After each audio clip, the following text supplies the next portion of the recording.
Welcome back, Focus Learners, to another deep dive on The Explainer. Today, we're stepping way beyond the gaming hype and all those metaverse buzzwords you hear all the time. Instead, we're diving straight into the real-world, literal, life-saving impact of extended reality. If you've been wondering how these immersive digital environments are actually reshaping our physical world right now, well, you're in exactly the right place. But hey, let's take a quick step back for a second. Do you really know the difference between AR, VR, and MR? Because honestly, it's so easy to just assume extended reality is all about social media face filters or isolating yourself in some digital gaming room. But as we're going to see today, that assumption barely even scratches the surface of what this tech is doing across massive global industries. So, to get the full picture, we've put together a highly structured sector-by-sector tour. Our agenda for this explainer covers, first, defining extended reality. Second, revolutionizing healthcare. Third, immersive architecture. Fourth, remote industrial training. And finally, we'll wrap up by looking at XR and the job market. All right, let's jump straight into Section 1, defining extended reality, building the XR stack. Extended reality, or XR, is basically the umbrella term for three distinct but definitely related technologies. First up, we've got augmented reality, or AR. This simply superimposes digital elements, think instructions or images, right over your physical environment. Next is virtual reality, VR, which completely isolates you. It replaces the physical world entirely with a fully immersive simulated landscape. And finally, there's mixed reality, MR.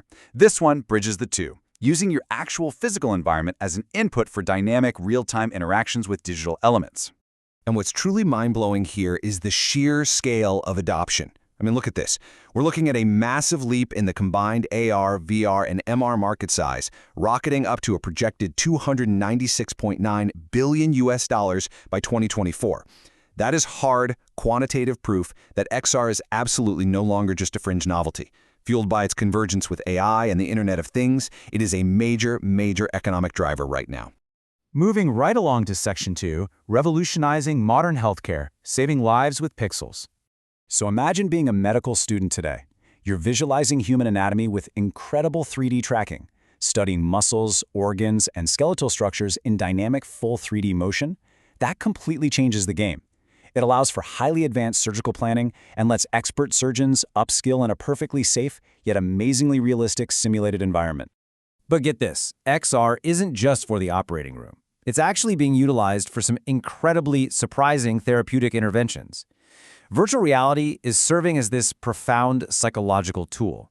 It's actively being used to distract patients from nausea during chemotherapy, to treat phantom limb syndrome in amputees, and even to facilitate really complex motor and cognitive rehabilitation. And that actually brings us to one of the most beautiful, human-centric uses of XR I saw in the source data. The Hospital for Sick Children has an internally run VR lab specifically designed to help young patients. By simply putting on a VR headset, a kid can get a gentle virtual walkthrough of their upcoming operation. It completely demystifies the frightening black box of a medical procedure and drastically reduces their anxiety. It's just a brilliant illustration of how technology can be used to deliver profound empathy and care. Which brings us to Section 3, immersive architecture and design, building the future. Okay, check this out. This is VR Sketch, an application that allows architects and designers to literally step inside their unbuilt creations. Instead of just kind of guessing how natural light will fall in a room, an architect designing a penthouse can stand right inside the 3D model. They can perfectly optimize spatial partitioning and lighting before a single brick is ever laid. Think about the traditional 2D blueprint for a second. It's static, it's rigid, and inherently difficult to really test. Now compare that to the dynamic power of XR prototyping.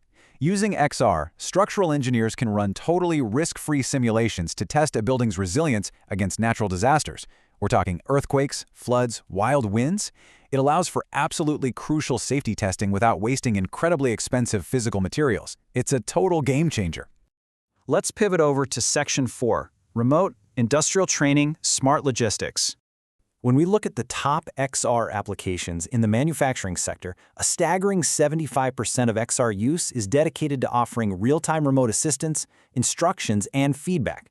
By overlaying digital instructions directly onto physical machinery, workers are dramatically reducing assembly errors and, this is the big one, preventing serious accidents on the job. So what does this actually look like in practice? Well, consider the Daiquiri Smart Helmet. A human worker right on the factory floor wears this helmet for advanced data visualization, while an expert sitting literally thousands of miles away sees exactly what they see, guiding them remotely. But even more fascinating is how this ties into the circular economy, the whole push to eliminate waste and reuse resources. Using augmented vision, a human can assess a pile of recyclable materials and seamlessly instruct a robot, in what's called a cobotic collaboration, to do all the heavy lifting and sorting. And finally, Section 5, XR and the job market, a global boom. Just let that number sink in for a moment. 23,360,639. According to the source analysis, that is the exact number of global jobs forecast to be directly enhanced by virtual and augmented reality by the year 2030. Looking at this, you can see the immense economic value being generated all across the globe, from the USA and Europe to China and Japan. We are looking at a dual transition here, where the digital economy and the circular economy are merging. This convergence of the digital and physical realms isn't just some passing tech trend. It is fundamentally driving global job growth and creating entirely new, highly efficient industries as we speak. Which leaves us with one final provocative question to wrap up this explainer. As the physical and digital realms converge, how will extended reality reshape your profession? Because whether you are a surgeon, a designer, an engineer, or a student, the tools of your trade are about to gain a very powerful new dimension. Thank you so much for joining me today, focused learners. Keep exploring, stay curious, and I'll catch you on the next one.